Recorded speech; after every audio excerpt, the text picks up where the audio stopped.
In this video, we will explore how JPMorgan Chase & Co., one of the largest and most powerful banks in the world, had a long and controversial relationship with Jeffrey Epstein, the disgraced financier who was accused of sex trafficking minors and died by suicide in prison in 2019. JPMorgan Chase & Co.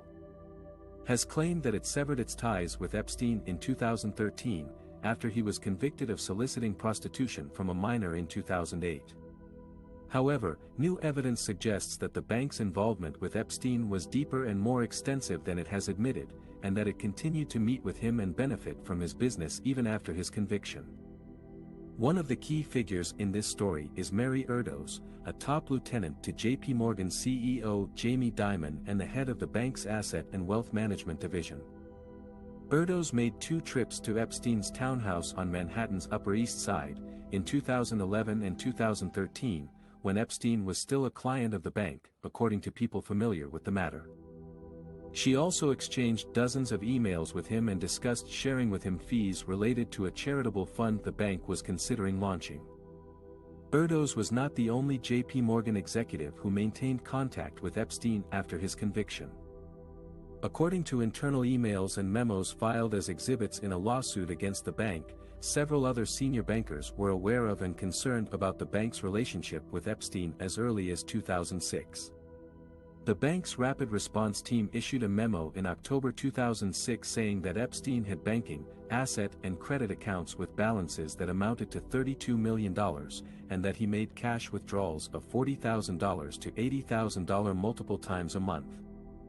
The memo also flagged Epstein's legal troubles and potential reputational risks for the bank.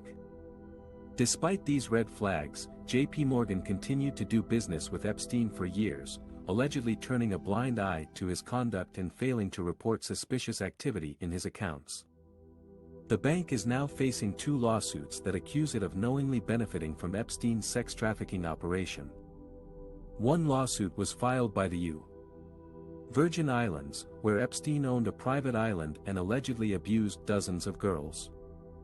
The other lawsuit was filed by a woman identified as Jane Doe 1, who claims she was sexually abused by Epstein and his associates when she was 14 years old.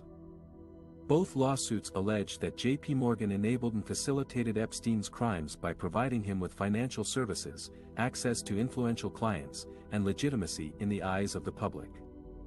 The lawsuits also claim that JPMorgan executives, including Dimon, were aware of or should have known about Epstein's activities and did nothing to stop them. JPMorgan has denied liability and said it regrets its ties to Epstein.